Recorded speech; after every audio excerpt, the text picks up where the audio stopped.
এখন গাঁও পঞ্চায়তত উত্তপ্ত পৰিস্থিতি। একাংশৰ মহিলাই ধাৰণ কৰিছে ৰুদ্ৰমূৰ্তি।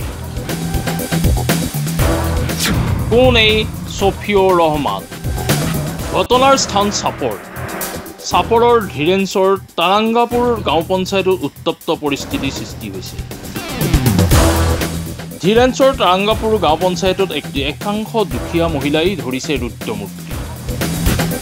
PM বিশ্বকৰ্মা আঁচনিৰ জমা দিব লগা দৰ্জী চেলুন আদিৰ চাৰ্টিফিকেট বনোৱাৰ নামত দুখীয়া মহিলা পুৰুষৰ পৰা সংগ্ৰহ কৰিছে 500 টকাকৈ এজন দালাল।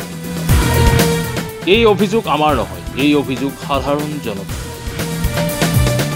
তাৰাংগাপুৰ বাসিন্দাৰ ছফিউৰ ৰহমানৰ বিৰুদ্ধে ধন সংগ্ৰহৰ অভিযোগ ভুক্তভোগী। তাকে লৈ পঞ্চায়তত সৃষ্টি হৈছে উত্তপ্ত পৰিস্থিতি। উল্লেখ্য যে PM বিশ্বকৰ্মাৰ আঁচনিৰ দৰ্জী চেলুনৰ নামত চাৰ্টিফিকেট বনাই দিয়াৰ বাবদ বহু পুৰুষ মহিলাৰ পৰা 500 টকাকৈ সংগ্ৰহ কৰাৰ অভিযোগ ছফিউৰ ৰহমানৰ বিৰুদ্ধে। অৱশেষত পঞ্চায়তত পুৰুষ মহিলাসকল উপস্থিত হোৱাত পঞ্চায়ত বিষয়াসকলে চাৰ্টিফিকেট বিচৰাত ওলাই পৰে উৰহীৰ ওৰ। দালালৰূপী ছফিউৰ ৰহমানে গাঁৱৰ একাংশ পুৰুষ মহিলাৰ পৰা 500 টকাকৈ লৈ কোনো ধৰণৰ চাৰ্টিফিকেট প্ৰদান নকৰাৰ অভিযোগ ভুক্তভোগী ৰাইজৰ। শেষত উপায়হীন হৈ পুৰুষ মহিলাসকলে তাৰাংগাপুৰ গাঁও পঞ্চায়তত উত্তপ্ত পৰিস্থিতিৰ সৃষ্টি কৰে। এতিয়া সময়হে ক'ব দালালৰূপী ছফিউৰ ৰহমানৰ ওপৰত প্ৰশাসনে কি ধৰণৰ দৃষ্টি নিক্ষেপ কৰে। তাৰ মাজতেই সচেতন জনতাৰ প্ৰশ্ন, কাৰ সাহসত ধন সংগ্ৰহত নামিছিল দালালৰূপী ছফিউৰ রহমান?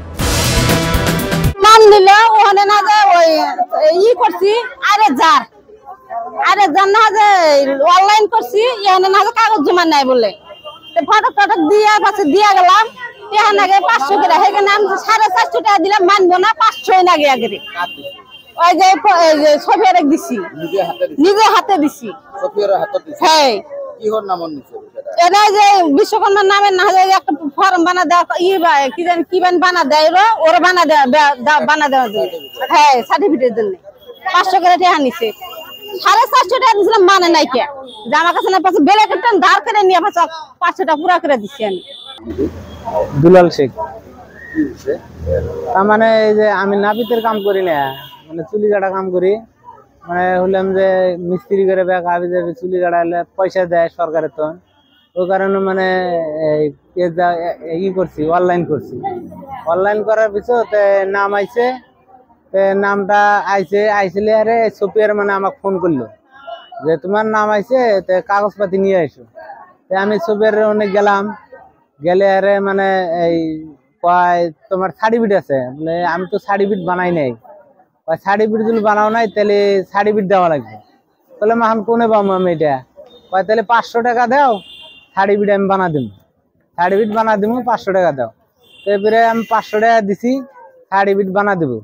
তো 3-4 মাস টাকাটা নিচে আর সার্টিফিকেট নাই, সার্টিফিকেট নাই। তো আজকে আবার পঞ্চায়েত আমাকে ফোন করছে যে তোমার এবার নাম আইছে, তাহলে কাগজপাতি নিয়ে এসে জমা দাও। তো পঞ্চায়েতে আইসি, আইসা কাগজপাতি নিয়ে আইসি জমা দেবেন নিকা আন বাধ্য বা ওরা ব্যাক করতেছে যে সার্টিফিকেট নাগে। তো সার্টিফিকেট তো ছফিউর আঙের দেয়া নাই, টেহাডো তো নিচে সার্টিফিকেট দেয়া নাই। তো এখন খালি বাকি কাগজগুলো জমা দিলাম, কয়টাতে হবো না, সার্টিফিকেট লাগে। চাপৰৰ পৰা সুজল জামানৰ সহযোগত news desk report my news N.